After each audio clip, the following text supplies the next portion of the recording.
I'm a very unique kind of anime fan. You see, I can't remember anything about myself. Who I am, where I came from, who my family were. Heck, I can't even remember my real name. My memory is a complete blank slate. Yet, the weird thing is, I can remember things about anime that I shouldn't even know. An entire series can be a complete mystery to me, and yet somehow I could know the name of one of the minor characters, for example. I can't remember my own name, and yet I can tell you what a certain character's favourite food is, even if I've never seen the series before.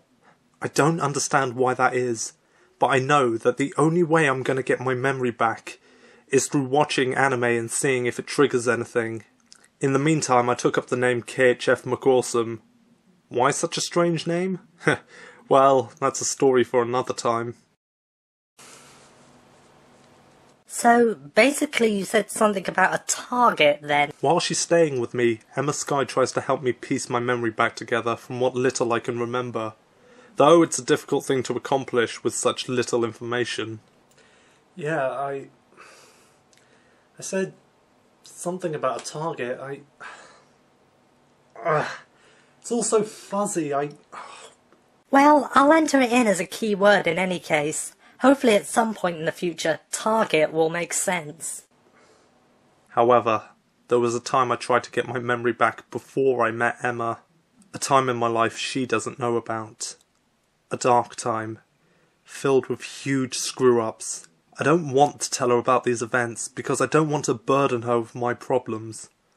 I want to keep her safe, just like I promised her sister I would.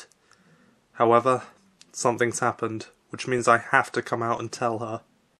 Alright, I promised I'd tell you about Takeya. Yeah, just who is he? Why is his return such a big threat? What's your relationship with him? Just what's going on here?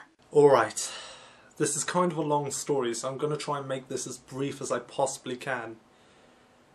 Okay, I suppose I should begin with just who Takeya is, or, well, rather, what Takeya is. What are you talking about? Takeya Ikuhara is a being composed of pure hatred.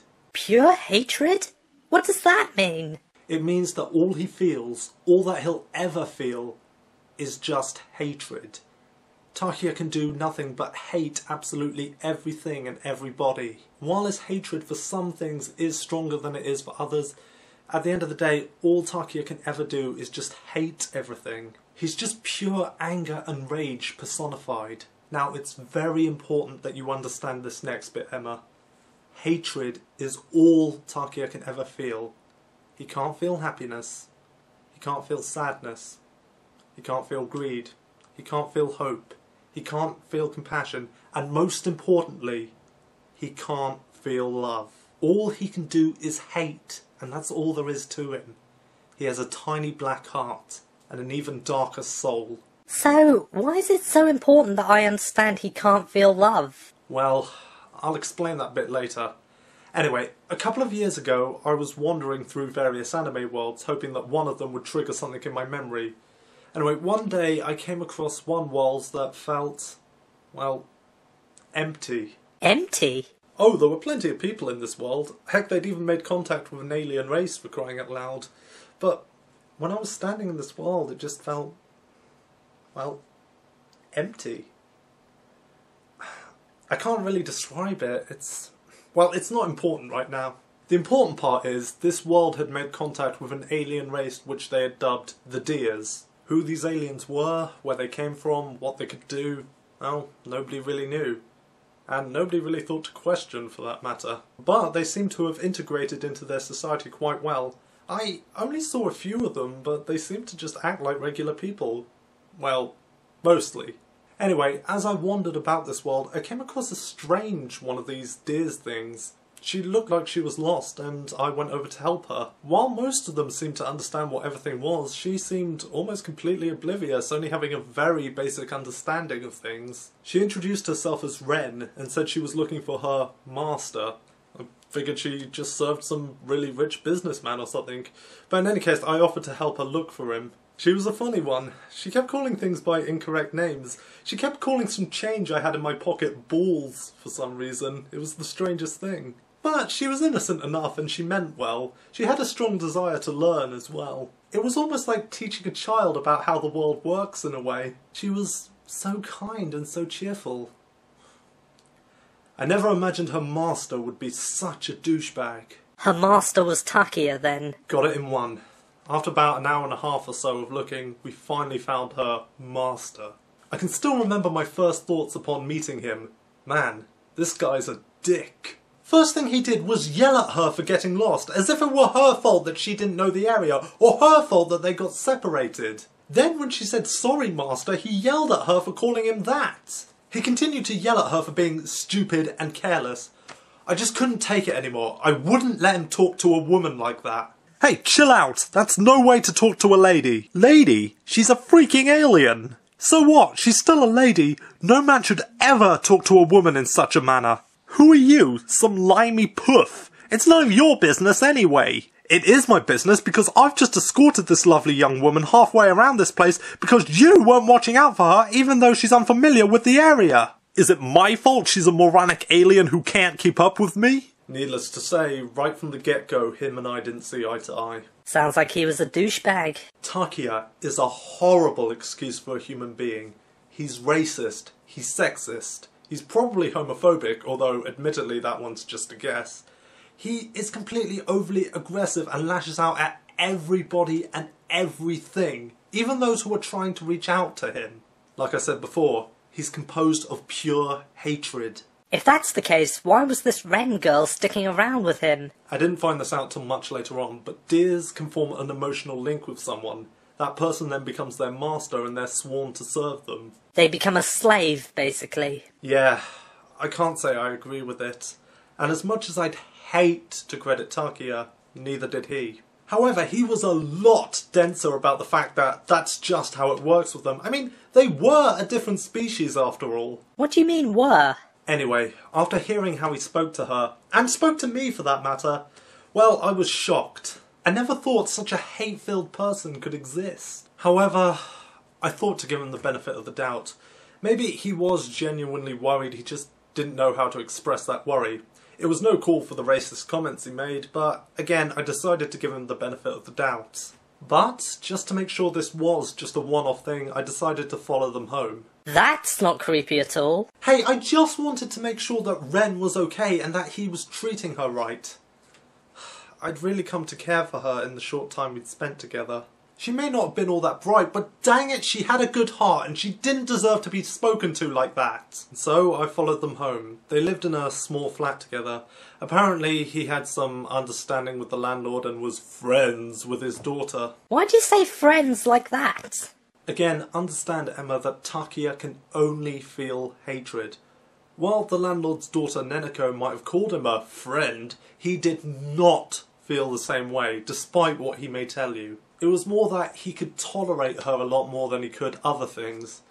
But anyway, I talked to this girl Neneko briefly. She explained to me that Takeya had found Ren purely by accident. When I told her about how he'd spoken to her, she said, "That's just how he is." As if this was a regular occurrence. But that just couldn't be right, I told myself. Surely he must have treated her differently when they were alone. Are you about to tell me you spied on them? I just wanted to get some assurance that this girl was in a safe environment. You're making yourself sound more and more like the creep in this story. Do you want to know why we hate each other or not? Fine, continue. So, yes, I guess you could say I spied on them, but I had good intentions. Yeah, that's what they all say. Sure enough, it was no different when they were at home. He would yell at her over the smallest screw-up instead of trying to explain to her how to do things properly. I was just simply amazed that somebody who hates the idea of having a slave could be such an arsehole. No matter where they went, morning, noon and evening, he would treat her like something he wiped off of his shoe. On more than one occasion, I had to step in and tell him to back off. We butted heads quite a few times. His argument was always the same. She's just a stupid alien. I wasn't going to stand for this. I couldn't. I told Chrono and the others about this and they agreed. We had to free her from this treatment. This wasn't right. To cut a large part of this story short, Basically, after researching the deers a bit, we discovered the bit about them having emotional connections to their masters. It was a simple matter. Sever Ren's tie to Takeya and reconnect it to me. That way she'd be happier. Heck, he'd be happier.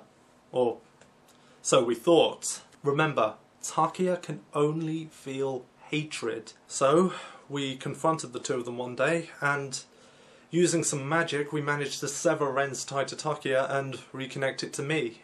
She became my dears. However, I'm completely opposed to the idea of having slaves, so I made sure to gently tell Ren not to think of me as her master, but to think of me as her equal, as her friend. Admittedly, it did take a couple of explanations, but she did seem to finally get it in the end. Well, somewhat. So I took Ren home and we left Takeya there in his empty world. I made sure to treat her much better than he ever did. I took the time to explain properly how things worked to her, and I calmly corrected her when she got things wrong. Can you name what these are, Ren? Cheese. Petrol. It's actually petrol, but good. It was a much better life for her. And look, I know I'm probably biased when I say this, but she did seem much happier in herself. She also tried to help me piece my memories back together, but she really wasn't all that great at it. But bless her heart, she really did try. And heck, it's difficult for anybody when we have such little information to go on. Heck, we had even less information back then. Over time, I really grew fond of her. I really grew to love her. Yeah. KHF, what is love? Love's a complicated topic, Ren. I'm not really sure I know how to explain it. But when you feel it, you just know. We were happy together until he came back into the picture. I didn't know how he found me or why he'd even want to. But Takeya came to me and demanded Ren back. I asked him why did he want her back if all he ever did was mistreat her. Because I love her! A love triangle, eh? Emma, Takeya can't love. He's incapable of feeling it. His entire body is composed of hatred. How do you know that, anyway? Well, you see, Chrono can sense beings of darkness, and, well, he told me that Takeya is one of the darkest he's ever sensed. That his entire body reeked of rage and hatred, a scent that he's all too familiar with. He's encountered tons of beings like Takeya before, and he says they're incapable of feeling anything but hatred. And, well... Well, what? Well, there's another reason I knew this to be true as well, but I'll get to that in a minute. Okay. So, why did Takeya say he loved her then? I don't know. Maybe some part of his connection to her was still lingering and he could sense what she was feeling when with me. Then, wouldn't he have said he was in love with you then? Well, I think the connection was so weak at this point that he could only sense the bare basics of it. Now, keep in mind that I said sense and not feel, because... Takeya can only feel hatred. You're catching on. But yet somehow he'd managed to channel this hatred into power. A dark power that he used against me. He tried to take Ren back, but I managed to fight him off. I took her and we ran. However, no matter where we went, he always seemed to find us. And that's when I discovered it. Discovered what? Our connection. I don't fully understand how it happened. Perhaps some part of him imprinted onto me when I connected myself to Ren, or vice versa. But at the moment, it's irrelevant. Somehow, I could sense Takeya's presence, and he could sense mine. And that's the other reason you knew he was completely composed of hatred. Even now I can feel the hatred swirling around in his heart. It's all that's there. It's all that's ever been there. So, it's possible that the feelings he thought he felt for Ren were my own. The possibility had crossed my mind. But again, it's at this point irrelevant. The point is, no matter where we went, he was able to find us. His hatred was now stronger than it had ever been before. And it was all directed towards me. I knew I was going to have to fight him. I told Ren to go and hide somewhere safe. And then, Takeya and I fought. It was a great struggle, much more so than I thought it would be. I didn't think he'd be that much of a challenge, but somehow the power of hatred made him a really tough foe. The battle lasted for hours, neither one of us showing any signs of giving up or backing down. We both knew it was going to be a fight to the death. So, we both mustered up the last bits of our energy, and then we sent them at each other in one final attack. That's when it happened.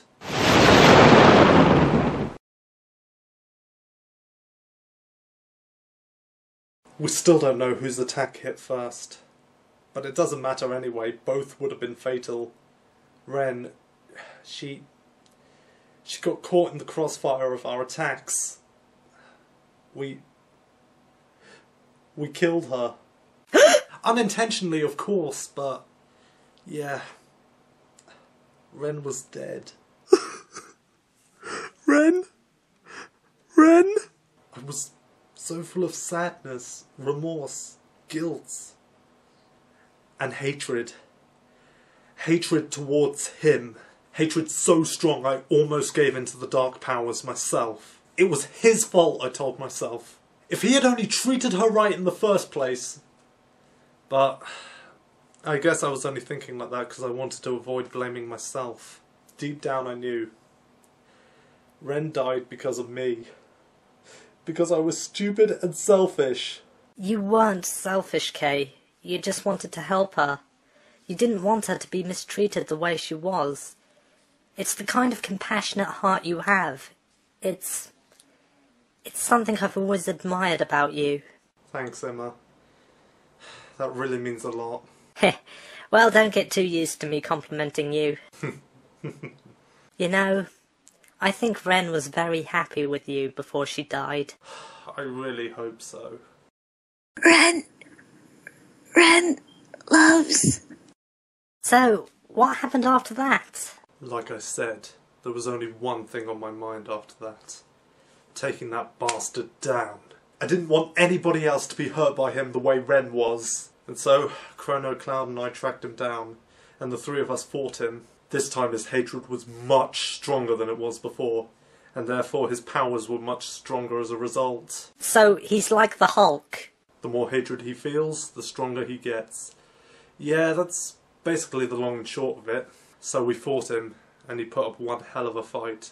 But in the end, we did manage to weaken him. So why didn't you kill him? It's stupid, but it's because I didn't want to become like him. I knew that if I struck him down right then and there, out of all the hatred I was feeling at that moment, well then I'd be no better than he was. Look, I know this sounds really, really cheesy, but I knew if I took him out right then and there, then I'd begin on the same dark path of hatred that he was on. Instead, despite Cloud's objections, we decided that we'd seal him up. Combining all of our powers together, we managed to seal away his weakened form inside of a nexus. We thought that was the end of it.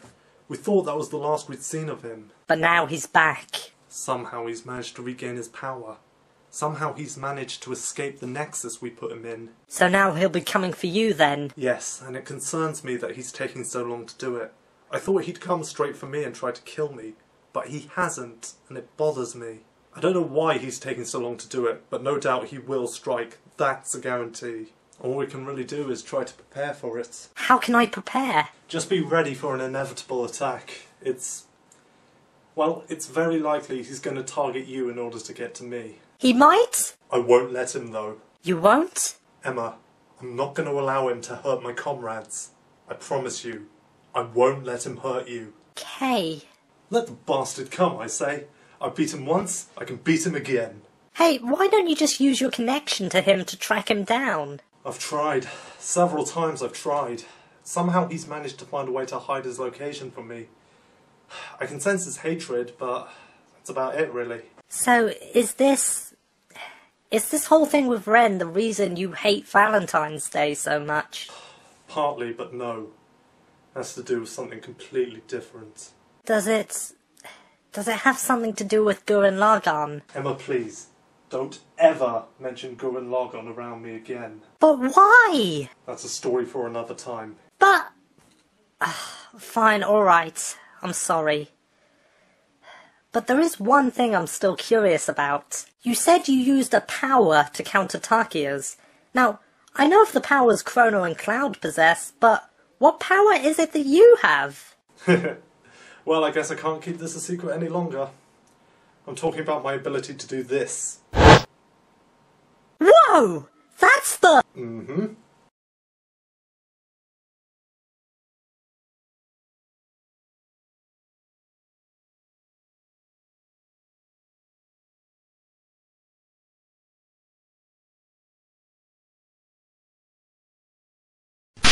This is kind of a long story, so I'm going to try and make this as brief as I possibly... Alright. This is kind of a long story, so I'm going to try and make it as brief as I possibly... Can't say the word possibly. I didn't want anybody else to be hurt by him the way... Can't get it. I didn't want anybody to be hurt by him the way Red... What can I say it? And so, Clono... Clono? Who the hell's Clono? I know this sounds really, really cheesy, but I knew that if I took him out right then and there, then I'd start down the dark path...